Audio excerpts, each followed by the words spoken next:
Welcome to vibrant TV. నేను మీ రాజు. ప్రస్తుతం మనతో పాటు రావుల శ్రీధర్ రెడ్డి గారు ఉన్నారు. మాజీ కార్పొరేషన్ చైర్మన్, బీఆర్ఎస్ పార్టీ రాష్ట్ర నాయకులు. నమస్తే శ్రీధర్ రెడ్డి గారు. శ్రీధర్ రెడ్డి గారు, ఏంటి ఈ మధ్య బీఆర్ఎస్ పార్టీ అనగానే భయపడుతున్నారా? మరి లీడర్లు ఒక్కొక్కరిగా పార్టీ నుంచి బయటికి వెళ్ళిపోవడం, తర్వాత రేవంత్ రెడ్డి గారు 2 లక్షల రుణమాఫీ చెయ్యడము, తర్వాత హరీష్ రావు గారు కూడా ఆ మధ్య కాలంలో రాజీనామా చేస్తారని చెప్పేసి కూడా అన్నారు. సో మొత్తానికి ఈ సిచ్యువేషన్లో మరి బీఆర్ఎస్ పార్టీ ఉంటుంది అనుకోవచ్చా? మరి కేసీఆర్ గారు మళ్ళీ జనాల లోపలికి వస్తారనుకోవచ్చా? ఏంటి గందరగోళం అనుకో బీఆర్ఎస్ పార్టీ? బీఆర్ఎస్ పార్టీ అంటే ఎవరు భయపడటం కాదు. బహుశా రేవంత్ రెడ్డి గారికో కాంగ్రెస్ పార్టీకో భయపడిపోతున్నట్టున్నారు కొంతమంది ఎమ్మెల్యేలు. లేదా వాళ్ళ ప్రయోజనమో లేకపోతే వాళ్ళ ఆలోచన విధానం ఎట్లుంటే వాళ్ళు పోతుండొచ్చు. దానికి భయానికి ఏం సంబంధం లేదు. ఒకటి. రెండవది, రుణమాఫీ అనేది కేసీఆర్ ప్రభుత్వం కూడా చేసింది. 2 విడతలుగా దగ్గర దగ్గర 29,000 కోట్ల రూపాయలు కేసీఆర్ గారు కూడా తెలంగాణ రాష్ట్ర రైతులకు రుణమాఫీ రూపంలో అందించారు. కాబట్టి ఆ రోజున కాంగ్రెస్ పార్టీ పూర్తిగా రూపుమాపి కంప్లీట్గా ఖతమైపోయిన పరిస్థితి లేదు కదా. ఏది ఏమైనా ప్రజల ఆలోచన విధానంలో మార్పు వచ్చినప్పుడు, ప్రభుత్వాలపైన వాళ్ళకు ఒక వ్యతిరేక భావన వచ్చినప్పుడు ఆల్టర్నేట్ని ఎంచుకుంటారు. ఇక్కడ ఆల్టర్నేట్గా కాంగ్రెస్ పార్టీని ఎంచుకున్నారు.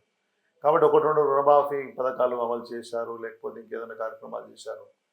దానివల్ల బీఆర్ఎస్ మొత్తంగా అంతరించిపోతుంది, ఎమ్మెల్యేలు కొంతమంది బయటికి పోతే అంతరించిపోతుంది. ఈ భావన సరైన భావన కాదు. దాన్ని మీరు ఎక్కడ చూసినా కాంగ్రెస్ పార్టీని ఎగ్జాంపుల్ తీసుకోండి. వాళ్ళ దగ్గర నుంచి 12 మంది ఎమ్మెల్యేలు మా దగ్గర జాయిన్ అయ్యారు. లెజిస్లేచర్ పార్టీ విలీనమైంది. అయినా ఉన్న 3, 4, 5 కొట్లాడి వాళ్ళ ప్రభుత్వంలోకి రాగలిగినారు కదా.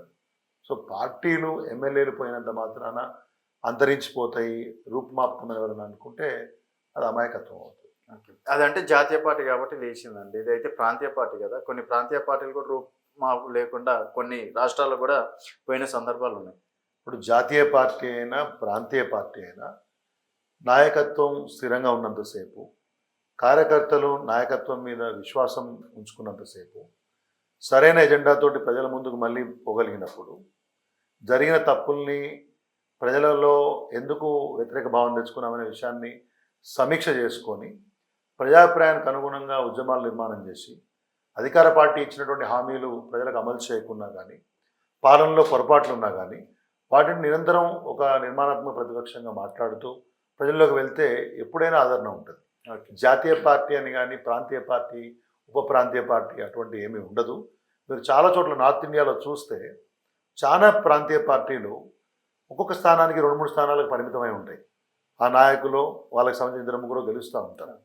అంటే ఏంటి, వాళ్ళు ఆ ప్రాంతంలో అక్కడి ప్రజల యొక్క సమస్యలను, వాళ్ళ యొక్క జీవనంలో ఎప్పుడు భాగస్వామ్యం అవుతుంటారు కాబట్టి వాళ్ళకి అవకాశం వస్తూ ఉంటుంది.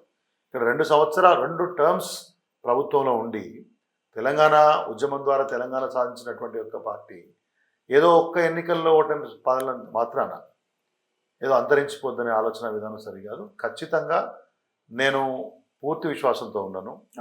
బీఆర్ఎస్ పార్టీ మళ్ళీ విధానాలన్నీ సమీక్షించుకొని ఒక నిర్మాణాత్మకమైన ప్రతిపక్షంగా వ్యవహరిస్తూ ప్రజల వైపు నుంచి పోరాడితే ఖచ్చితంగా మళ్ళీ అధికారంలోకి రావడానికి ఎంతో సమయం పట్టదు.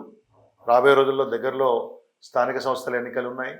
ఆ తర్వాత హైదరాబాద్లో జిహెచ్ఎంసీ ఎన్నికలు ఉంటాయి, మున్సిపల్ కార్పొరేషన్ ఎన్నికలు ఉంటాయి. ఇవన్నీ చూస్తాం కదా, ఎవరు సత్తా ఏంటో తెలిసిపోతుంది కదా. అయితే గతంలో కేసీఆర్ గారు ఇదే విధంగా కాంగ్రెస్ ఎమ్మెల్యేలను కొనుగోలు అనుకోవచ్చు, లేకపోతే వాళ్ళ ఇష్టంతో వచ్చారు.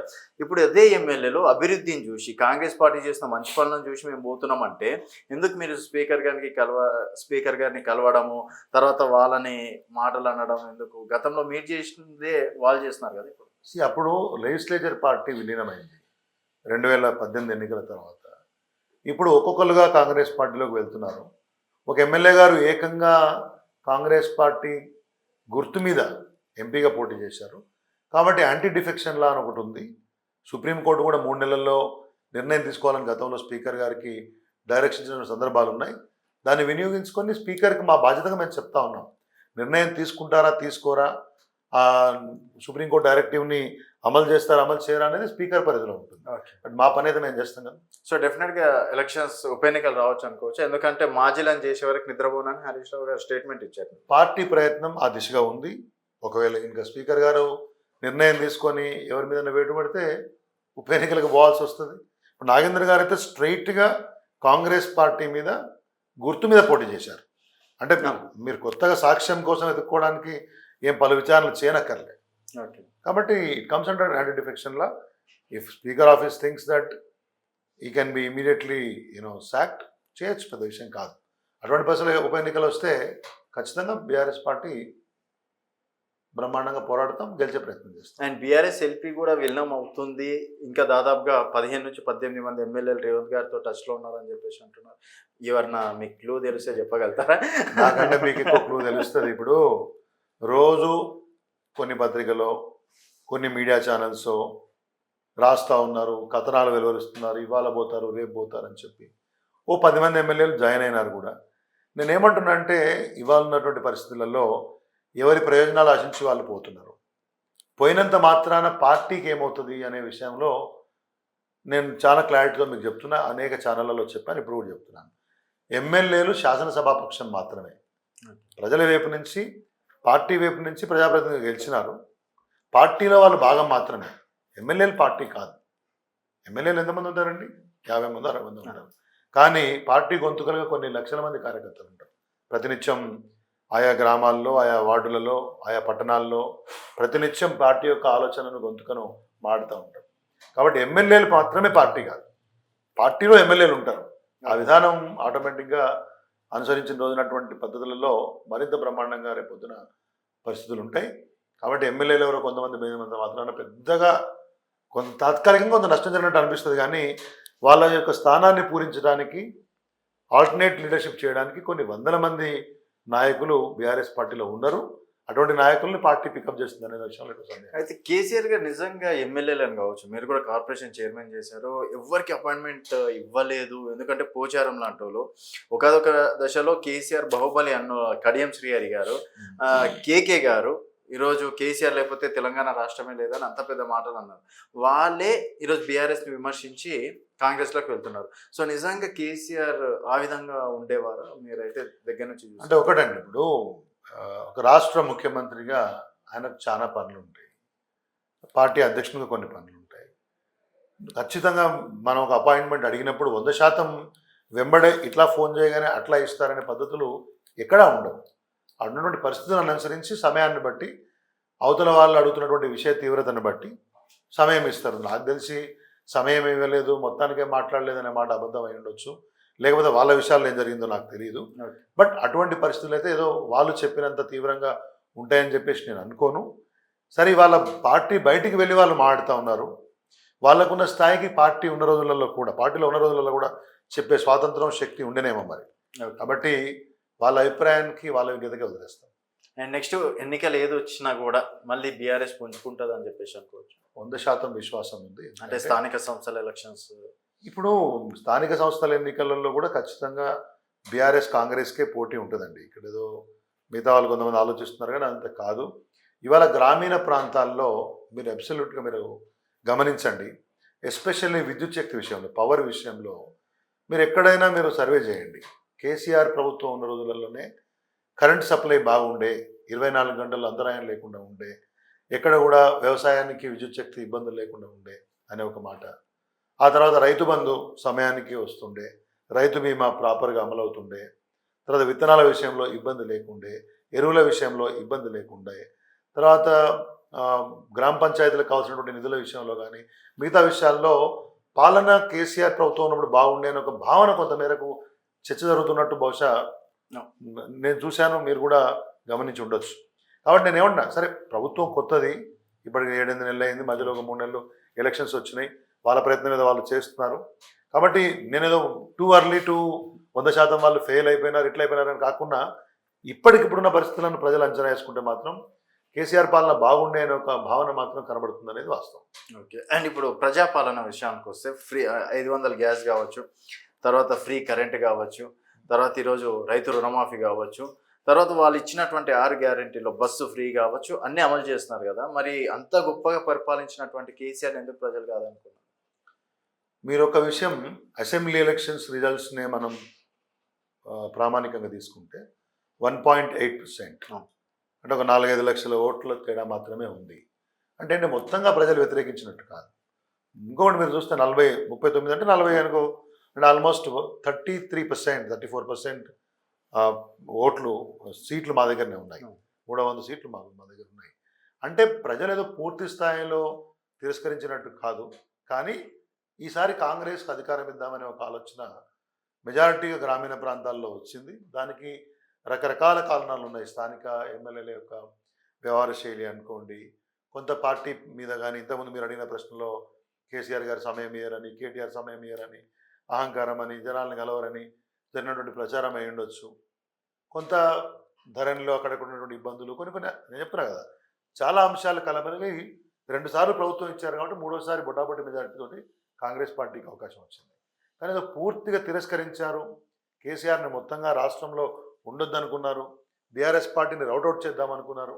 ఆ ఆలోచన అయితే ఇక్కడ లేదు. మరి ఎందుకు ఎంపీ ఎన్నికల్లో 0 ఎంపీ ఎన్నికల్లో 33% ఉన్న ఓట్ బ్యాంకు 17-18 పడిపోయింది. దీనికి 2 కారణాలు ఉన్నాయి. ఒకటి, ఎంపీ ఎన్నికల్లో ఇవి జాతీయ ఎన్నికలు, ప్రధానమంత్రి స్థానం కోసం జరిగే ఎన్నికలు కాబట్టి కాంగ్రెసు బీజేపీ రెండే పోర్లో ఉంటాయి. అటు ఇండియా అలయన్స్ నుంచి రాహుల్ గాంధీ, ఇటు ఎన్డీఏ నుంచి నరేంద్ర మోడీ గారు.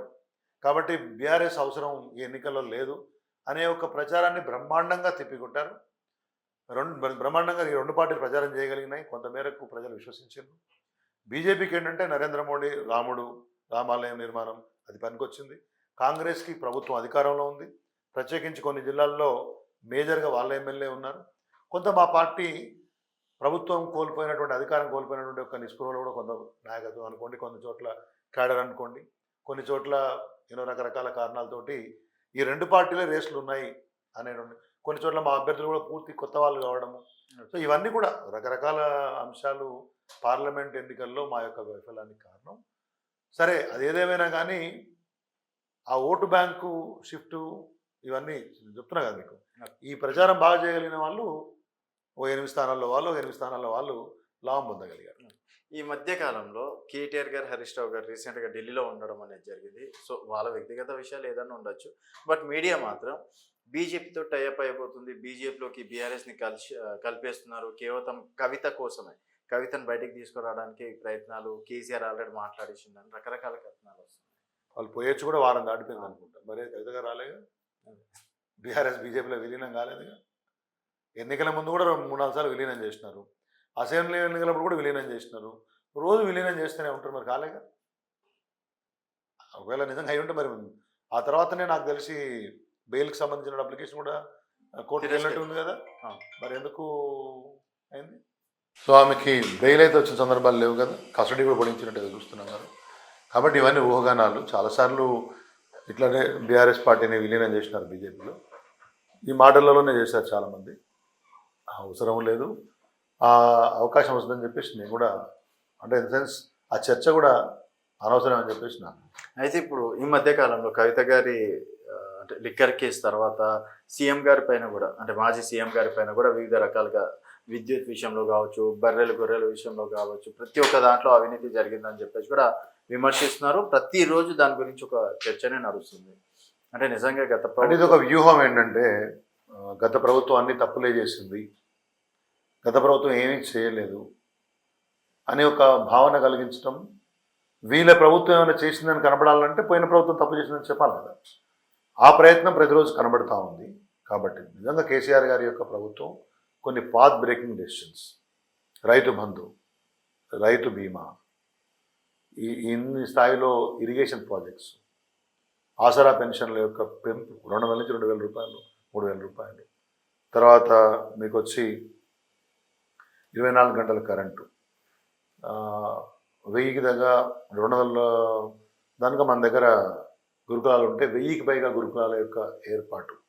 సో ఇట్లా కొన్ని బ్రహ్మాండమైనటువంటి డెసిషన్స్, 39,000 కోట్ల రూపాయలు ఓన్లీ విద్యుతీకరణ, ఇన్ సెన్స్ ఎలక్ట్రిసిటీలో ఓవరాల్గా ఇన్ఫ్రాస్ట్రక్చర్ అప్గ్రేడేషన్ కోసం ఎక్స్పెండిచర్ చేయటం, ఇవన్నీ కొన్ని గొప్పదైనటువంటి కార్యక్రమాలు ఆయన యొక్క టర్మ్లో తీసుకున్నారు. మరి అవంతా అట్లనే నలుగుతూ ఉంటే జనాల్లో వీళ్ళ ప్రభుత్వం పాలనట్లా కనబడుతుంది.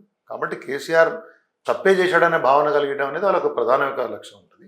దానికోసం ప్రతిరోజు ప్రచారం ఉండాలి. కాబట్టి కాళేశ్వరం మీద ఒక కమిషన్, విద్యుత్ శక్తి మీద ఒక కమిషన్, లేకపోతే కేసులు పెడతాం, అది పెడతాం. నేనేమంటున్నా అంటే you are at liberty to put 10 more commissions. ఏం బాధ లేదు, వాస్తవాలు వెలికొస్తాయి కదా బయటికి. జరిగినప్పుడు ప్రభుత్వంగా నిర్ణయాలు తీసుకున్నారు, ప్రజల మంచి కోసము కొన్ని నిర్ణయాలు తీసుకున్నారు. ఆయా పరిస్థితుల అనుసరించి తీసుకున్న నిర్ణయాల్లో ఏదైనా హెచ్చుతగ్గులుంటే మీరు తెలిసి చెప్పండి.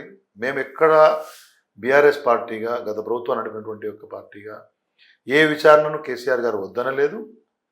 ఏ రకమైన అంశంలో కూడా మీరు ఏదన్నా తేలుస్తామంటే మీరేమి చేయొద్దని మాట్లాడలేదు. అయితే ఇప్పుడు కేసీఆర్ గారు బయటికి ఎప్పుడు వస్తారు, కేటీఆర్ గారి పాదయాత్ర అని చెప్పేసి కూడా రకరకాలుగా వినిపిస్తున్నాయి. అండ్ ఈ సమయంలో అంటే గతంలో కేసీఆర్ గారు ఎంపీ ఎలక్షన్స్లో బయటకు వచ్చినప్పటికీ బీఆర్ఎస్ పార్టీ ఓట్ బ్యాంక్ తగ్గిందే తప్పించి ఏం పెరగలేదు. ఇప్పుడు వాళ్ళు కూడా గతంలో నాయకులు చేసినటువంటి పాదయాత్రలు చేసే నెక్స్ట్ టర్మ్ వచ్చేస్తారా? అండ్ రేవంత్ రెడ్డి గారు బల్లా గుద్ది చెప్తున్నారు 10 సంవత్సరాలు నేనే సీఎంని, 10 సంవత్సరాలు కాంగ్రెస్ రాజ్యమే ఉంటుంది. అది ఆయన విశ్వాసం అయి ఉండొచ్చు, ఆయన ఆత్మవిశ్వాసాన్ని నేనెందుకు తప్పుపట్టాలి. కానీ కాంగ్రెస్ పార్టీ వ్యవహార శైలి ప్రస్తుతం చూస్తే మాత్రం అట్లా అనిపించట్లేదు. నెంబర్ 1. నెంబర్ 2, కేసీఆర్ గారు సరైన సమయంలో ప్రజల ముందుకు వస్తారు. It's too early. నేనేమంటే ప్రభుత్వం వచ్చి 7-8 మాసాలు మాత్రమే అయింది. ఇంకా తొలి నడకలు మాత్రం కొన్ని అంశాలకు సంబంధించి వాళ్ళు ఏ మాటలైతే చెప్పినారో దానికి అనుగుణంగా లేవనే విషయం ప్రజలే మాట్లాడుతున్నారు. ఇక పాదయాత్రల విషయానికి వస్తే ఇది టూ అర్లీ ఏమో నా ఉద్దేశం. ఇప్పుడు అర్జెంటుగా పాదయాత్రలు చేసి ప్రజలను చైతన్యపరచాల్సిన అంశాలు ఉన్నాయా లేవా అనేది చర్చ ఒకటైతే, it is too early for opposition party to take up padayatra ఇట్లాంటి అన్ని అంశాలు. పార్టీ బహుశా నేను పేపర్లలో నేను కూడా చూశాను, కానీ పార్టీలో అంతర్గతంగా చర్చ జరిగినట్లయితే నాకు తెలియదు. అట్లాంటిది వచ్చినప్పుడు ఖచ్చితంగా మీడియాకైతే వాస్తవంగా పార్టీ ఆఫీషియల్గా చెప్తుంది. ఓకే అండి. అండ్ హరీష్ రావు గారి గురించి బండి సంజయ్ గారు, ఈవెన్ ఈటెల గారు కూడా కామెంట్ చేశారు, వాళ్ళు వస్తే డెఫినెట్గా వెల్కమ్ చెప్తామని. హరీష్ రావు గారు ఏమన్నా పార్టీ మారే ఉద్దేశం ఉంది? ఎందుకంటే ఇద్దరు నాయకులు స్పందిస్తున్నారు, అది ఎంపీ లెవెల్లో వెల్కమ్ చెప్తామని అనలేదు. వాళ్ళు ఏమన్నారంటే హరీష్ రావు గారు మంచి నాయకుడు అని చెప్పారు. ఈటెల గారు వెల్కమ్ చెప్తా అన్నారు. బండి గారు ఏమో రాజీనామా చేసిన తర్వాత భారతీయ జనతా పార్టీ జాతీయ పార్టీ ఎవరైనా చేర్చుకోవచ్చు, వాళ్ళ రూల్స్ వాళ్ళకు ఉన్నాయి కదా. ఏదో ఏమంటారు రాజీనామా చేసిపోవాలని చెప్పేసి హరీష్ రావు గారికి ఏం సంబంధం, ఏమవసరం అండి ఏదైనా పార్టీ మారేదాన్ని. ఆయన బీఆర్ఎస్ పార్టీ యొక్క ఉన్నత శ్రేణి నాయకుడు. ఓకే విన్నారా, ఒక సుదీర్ఘకాలం మంత్రిగా పనిచేసిండ్రు. పార్టీ తొలినాళ్ళ నుంచి ఇవాళ వరకు ఒక ప్రముఖమైనటువంటి the most important leader in BRS party. ఆయనకు పార్టీ మారే కర్మే ఉంటుందండి, అవసరమే ఉంటుంది. ఆయన చాలా తీవ్రంగా ఆ మధ్య ఒక టీవీ ఛానల్లో కూడా చాలా గట్టిగా చెప్పారు. ఎవరో పనికిమాలలో చెప్తారు ఎన్ని అంశాలు, దాని గురించి ఎందుకు చర్చ పెడుతున్నారనే మాట చెప్పారు. అవన్నీ ఊహాగానాలు మాత్రమే. కాకపోతే బండి సంజయ్ ఏం చెప్పాడు, ఆయన మంచి నాయకుడే చెప్పాడు, వాస్తవం చెప్పాడు కదా దాంట్లో. అండ్ నెక్స్ట్ ఏంటంటే అంటే బీఆర్ఎస్ పార్టీ కేవలం ప్రెస్ మీట్లకే పరిమిత అనుకోవచ్చు. ఇప్పుడున్న పరిస్థితుల్లో ప్రెస్ మీట్లు తప్ప ఇంకేం చెయ్యట్లేదు. ఏం చేయమంటారు ఇప్పుడు, అర్జెంట్ ఏమున్నది. నేను ఏమంటున్నానంటే, ఒకటి రాజకీయాలలో కొంత ఈ మధ్యకాలంలో ఈ సోషల్ మీడియాలో లొల్లి పంచాయతీ ఎక్కువైపోయింది. కానీ వాస్తవానికి ప్రతిపక్ష పార్టీగా కేసీఆర్ ఏం చెప్పారు, మీరు అది గుర్తుపెట్టుకోవాలి. కొంత సమయం ఈ ప్రభుత్వానికి ఇస్తాము, కానీ పాలనలో రెగ్యులర్గా జరిగే అంశాలని ఎత్తి చూపిస్తూ ఉంటాం, ప్రభుత్వాన్ని అలర్ట్ చేస్తూ ఉంటాం, ప్రశ్నిస్తూ ఉంటాం అని చెప్పి. రేపు పొద్దున ఖచ్చితంగా సరైన సమయంలో ఇదే ప్రభుత్వం ఇట్లనే ప్రజా వ్యతిరేక కార్యక్రమాలని ఇంకా ముందుకు తీసుకుపోతుంటే ఖచ్చితంగా ప్రజల వైపు నుంచి ఉద్యమాలు నిర్మించడానికి వెనుకపోయే అవసరం కూడా లేదు. నిన్న మొన్న నిరుద్యోగుల యొక్క విషయంలో కూడా పార్టీ వాళ్లకు నైతికంగా కానీ భౌతికంగా కానీ మా బీఆర్ఎస్ వాళ్ళు కానీ వెళ్ళి వాళ్ళకు మద్దతు పలికారు. వాళ్ళు పోయి ఆందోళన చేసి జైల్లో పోయినారు. కాబట్టి నేనేమంటున్నా అంటే ఖచ్చితంగా సమయానుకూలంగా విషయ తీవ్రతను బట్టి, అవసరాన్ని బట్టి ప్రజల వైపు నుంచి ఎప్పుడైనా కానీ గుర్తుపెట్టుకోండి, ఆ ఇంటెన్సిటీ అనేది ఒకటి ఉంటుంది. దానికి అనుగుణంగా ఖచ్చితంగా ప్రజల వైపు నుంచి ఉద్యమించడానికి ఆ రకమైనటువంటి కార్యక్రమాలు చేయడానికి బీఆర్ఎస్ వెనుకపోదు.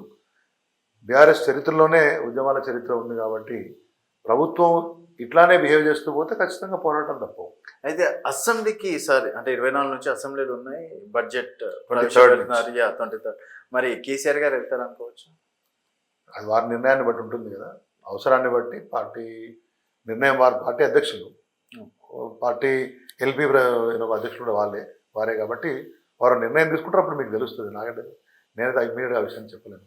ఇప్పుడు రేవంత్ రెడ్డి గారు ఈ రుణమాఫీ తోటి సక్సెస్ అయ్యారు అనుకోవచ్చు. ఎందుకంటే మీరు 4 విడతల వారీగా ₹1,00,000 25,000 అని 50,000 అని 75,000 అని చెప్పేసి మీరు చేసుకుంటారు. 2 లక్షలు ఏకకాలంలో చేస్తా అన్నాడు. ఆగస్ట్ 15th లోపు చేస్తా అన్నాడు.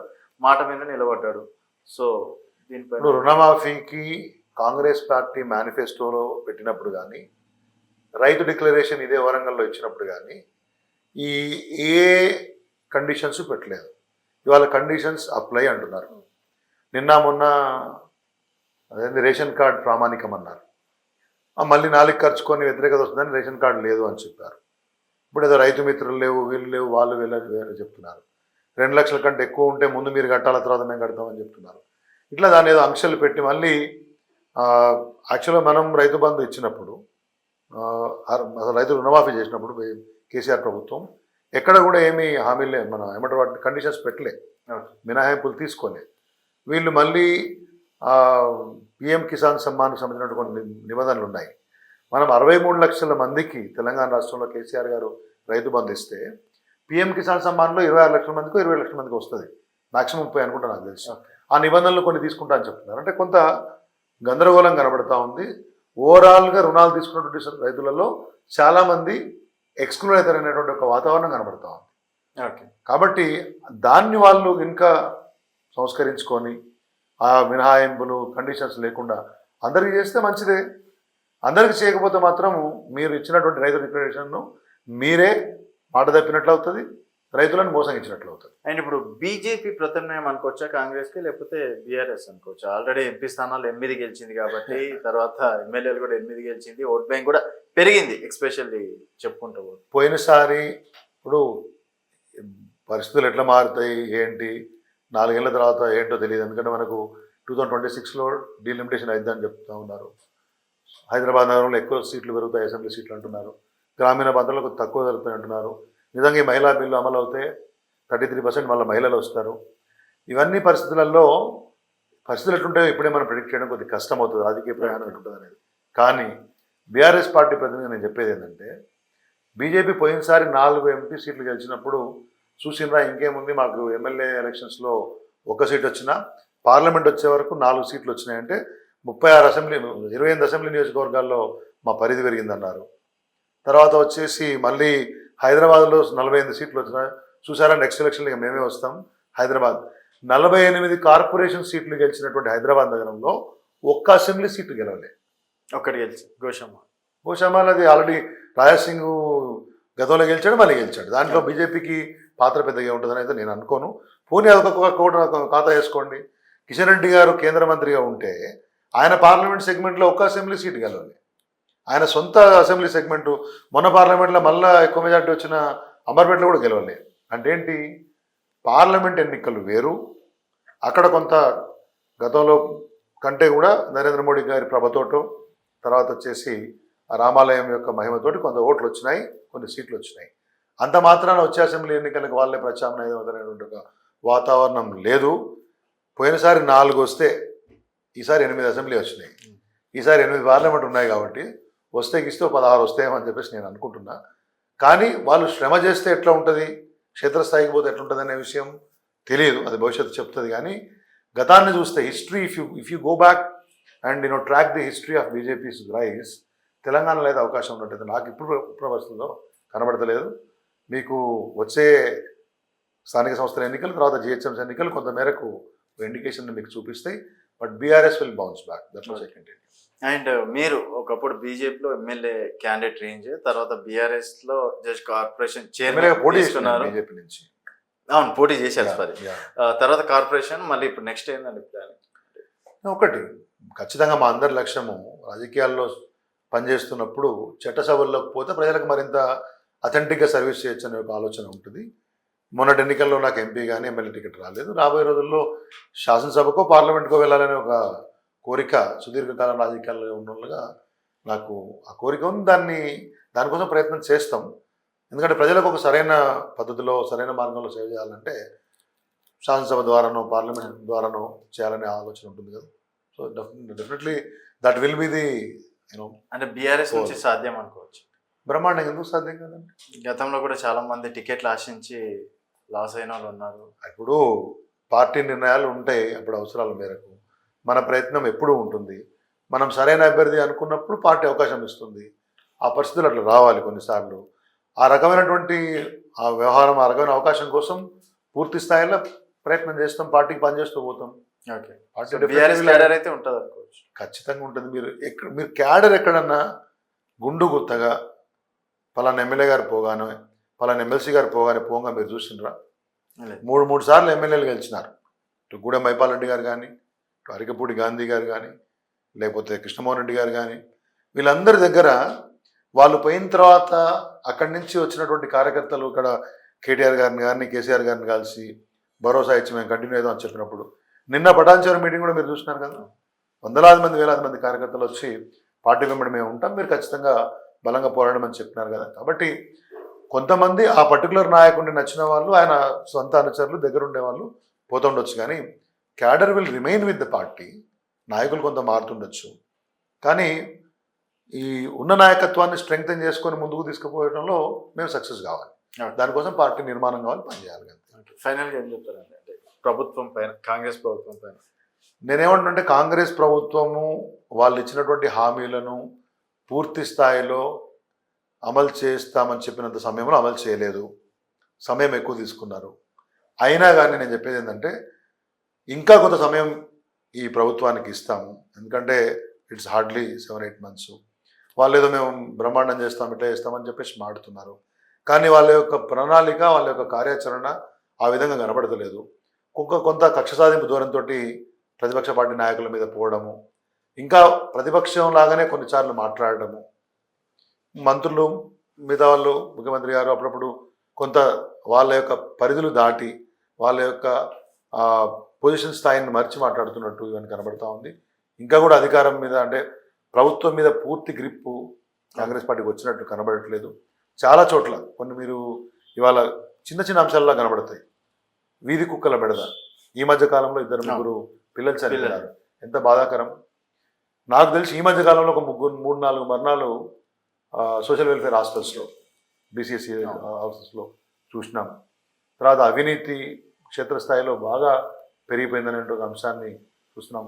ఫైల్స్ కుప్పలుగా పేరిపోతున్నాయని చెప్పేసి, కలెక్టర్ల స్థాయిలో కూడా నిర్ణయాలు సరిగ్గా రావట్లేదని చెప్పేసి, తర్వాత ఇట్లా రకరకాల అంశాలకు సంబంధించి విద్యుత్ శక్తి విషయంలో 24 గంటల కరెంట్ ఇచ్చే విషయంలో తప్పడడుగులు, ఇబ్బందులు, తర్వాత ఈ నిరుద్యోగుల యొక్క విషయాన్ని హ్యాండిల్ చేయడంలో ప్రభుత్వం కొంత ఎక్కువగా నిర్దాక్షిణ్యంగా బిహేవ్ చేయడం, పోలీస్ ఎక్సెసెస్, ఇవన్నీ మనం చూస్తూ ఉన్నాం. ఇవన్నీ చూస్తే కొద్దిగా పాలన మీద పూర్తి స్థాయిలో పట్టు రాలేదేమో అనేటువంటి ఒక భావన కలుగుతుంది.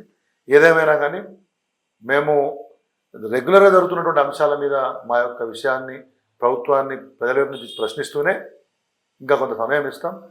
ఇలాగే ఇచ్చిన హామీలను మర్చిపోయి అడ్డగోలుగా మాట్లాడటము, పనిచేయడం లాంటివి చేస్తే పోరాటం తీవ్రతరమైంది. ఓకే అండి, thank you so much. So మొత్తానికి చూద్దాం మరి రేవంత్ పరిపాలన, అలాగే మీరు ఫినిక్స్ పక్షిలాగా మళ్ళీ ఎగురుతారు అనేది. ఫినిక్స్ అంతా అవసరం లేదండి, we are MLAs technically we are well off. అక్కడి నుంచి ఇంకా బ్రహ్మాండంగా ముందుకెళ్తాం, దాంట్లో ఏదైనా చూద్దాం రాబోయే రోజులు ఏ విధంగా ఉంటుంది అనేది. థ్యాంక్ యూ అండి. సో ఇది రావుల శ్రీధర్ రెడ్డి గారితో స్పెషల్ ఇంటర్వ్యూ. మరొక చేస్తాం, మళ్ళీ కలుద్దాం. చూస్తూనే ఉండండి వైబ్రెంట్ టీవీ.